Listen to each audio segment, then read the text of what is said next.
Y&R fans, welcome back to the channel. And yeah, we got all about daughters in today's episode. I'm telling you, if it wasn't for one daughter having issues with blaming herself, we got another daughter who do not want to take accountability for what she's done.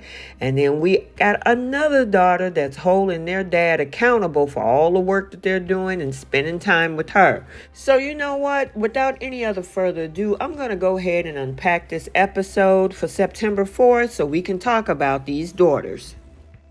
So we're going to start out this particular recap with Summer. Now, even though she's not part of the whole quote-unquote daughters conversation, it was a scene in this episode over at Chancellor Park with her and Chance. And she is just skipping through the flowers, happy as a lark. And yeah, she's glowing. She's grateful. She's feeling like life is just a series of golden opportunities. She was able to patch up things with regards to this custody battle with her and Kyle. She even took his advice with helping her patch up things with Claire, and she's been handling her meetings like a boss, especially the whole thing with Fenmore and Marquetti Z. Well, though, Chance is not having the same chipper mood as Summer. Now, even though she's gushing about how great things going, he's like, hold up, not so fast. Yeah, he gets to talk about what happened over at Abbott Chancellor. Well, he just find out that Billy is possibly about to fire Lily. And he's not happy about that and how Billy is about to wreak havoc at that company. She's shocked, but, Summer tried to stay positive in this whole conversation. But when Chance starts ranting about how he don't trust Billy and wonders if it's going to be his turn to get the axe, Summer can't help but worry. And she suggests maybe he might just want to jump ship, even though that's part of his legacy. Billy, yeah, he probably might throw him overboard. And Summer is trying to tell him, you know what, you need to get out while you can. However, Chance, trying to be the hero, admits that he got some radical idea brewing in that handsome head of his, and Summer, because she's nothing if not supportive, encourages him to just go for it. And yeah, I'm looking forward to seeing what this radical idea is. I just hope that it doesn't blow up in Chance's face. So daughter number 1, Lucy Romalotti, and according to her, she's having the worst day ever. I mean, her parents dragged her to the coffee house and she's bracing herself for inevitable lecture. Now, Daniel and Heather, trying to be in full parental mode and look like Heather trying to be in attorney mode, decided that their lecture is not only going to be brutal, but they're going to bring down sentences on her. They dropped a hammer: community service, a $250 donation to Cassie's challenge, and postponing her driver's ed for a year. Ouch. And of course, Lucy is furious. Feeling cornered, she storms off, leaving her parents to wonder if they were too harsh. Summer tried to come in, give her 2 cents. And yeah, I don't think Lucy was trying to hear any of it. I do think it was rude for her to get up and walk away from that table without her parents stopping her. But that's what happened when your parental guidance is more like a friendship. Now, Daniel having a conversation with his sister Summer, he actually thought Summer thought that they were a little too harsh, and Summer was like, no, I think you need to be even harsher. She suggested they should have made Lucy write a letter of apology to Faith and her family, ready to drive that point home. Now, Daniel's starting to think maybe they should have went that route and went even tougher. But right now, all he can do is watch his daughter walk away in a huff. So then we have daughter number 2, none other than Faith Newman, where we got Sharon is on edge and Nick is trying to play, I guess, the role of supportive husband or ex-husband, or whatever they are these days. Sharon is worried sick about why Faith is still in the hospital when Lucy was sent home. Now, Nick, trying to be his Dr. House impression, assures her that it's probably just a precaution because of Faith's past kidney transplant. Now, Sharon is wired for sound. She's not convinced, but she's trying to stay calm. Here comes Phyllis with a teddy bear. Now, they actually thought that she was there looking for Lucy, and they told her, Lucy is going home. maybe you can meet your family elsewhere. But she was like, no, I'm actually here to bring a teddy bear for Faith. But Sharon, oh yeah, she ain't having it. The second Phyllis walked in, Sharon's claws came out. And that look in her face, if I'm telling you, her eyes was throwing daggers, yeah, she would have been cut deep. However, Nick, trying to be diplomatic and all, walked Phyllis out, apologizes for Sharon's behavior. And Phyllis looked like she was trying to be the bigger person for once, brushed it off, but you can tell she's a little miffed.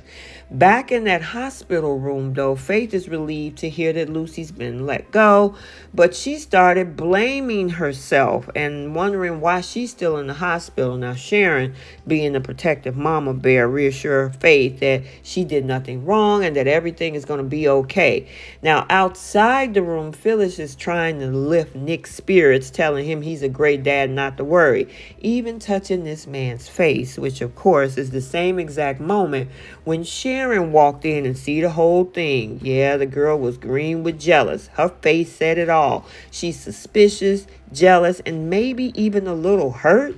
But before she can say anything, Faith calls out for Phyllis, and the tension is momentarily diffused. Now, Phyllis hands over the little teddy bear to Faith, and in a surprising turn, apologizes to Phyllis for all the drama. Now, Phyllis was like, Faith, this is not your fault. Lucy made this mistake. And she also said nobody is to blame. And of course, while Sharon is watching this whole thing, yeah, she's not happy about what she's hearing. And the other person is not happy about what she's hearing is none other than Cameron Kirsten. And he was like, you know that ain't right. Oh, there's somebody to blame. And the look on Sharon's face was like she is coming for vengeance. And finally, we have daughter number 3 when it comes to Billy balancing act business versus being a dad. Billy, oh Billy, the man on a budget call is barking orders like he's Gordon Ramsay in a kitchen full of uncooked risotto. Get it done by the end of the day. He's not even looking up to realize that his daughter Katie is standing there, probably wondering if she needs to schedule an appointment just to get some FaceTime with her dad. But don't worry, Billy finally noticed her and pretends like he totally remembered their lunch date. Nice save, Billy. Not. Now, as they head out for lunch over at Society, Billy's phone is blowing up more than a celebrity Instagram after a scandal. Calls about press releases, hospitality, catering, you name it, he's on it. But poor Katie, she just wants a moment of undivided attention. They finally settle down where Katie got some big news about her field hockey team. But before she can even finish a sentence, Billy back on that phone, bellowing about revised budgets. Honestly, this girl deserves a medal for her patience. Now, Katie, clearly fed up playing second fiddle to Billy's business, finally gets her chance to spill a tea. Now, she's one of the best players on the team, and yeah, she wants to be captain. Now, does her dad listen? Not really. He's too busy thinking about Claire, who, spoiler alert, Katie could care less about. After Billy finally disconnects from his digital world, he gives her some half-hearted advice about basically boiling down to, if you don't get it, try again next year. Yeah, gee, thanks, Dad. Really inspiring. Well, at least they managed to share a sweet fist bump before Billy drags Katie back to the office with him, where they run into Chance, and she gets a text message from her mom saying that she's downstairs. Katie takes off, and Chance pretty much tells Billy, yeah, I don't know. I'm having second thoughts about this whole thing. And he was like, are you thinking about leaving? He was like, I don't know yet. So we'll have to see what Chance is going to end up doing. But look like he, as in Billy, might be running the ship by himself, which is a sitting duck for none other than Victor Newman. Okay, my soapies, there you have it. Yes, we had a hump day Wednesday all about daughters. I mean, everything from Lucy not wanting to take accountability and just being plain out rude. And then, of course, we have Faith wanting to take accountability, but Phyllis says it's nobody's fault. And Sharon and even Cameron Kirsten is not happy about that. And then we also see Katie holding her dad fully accountable for not having some time to have lunch with her and even forgetting their little lunch date.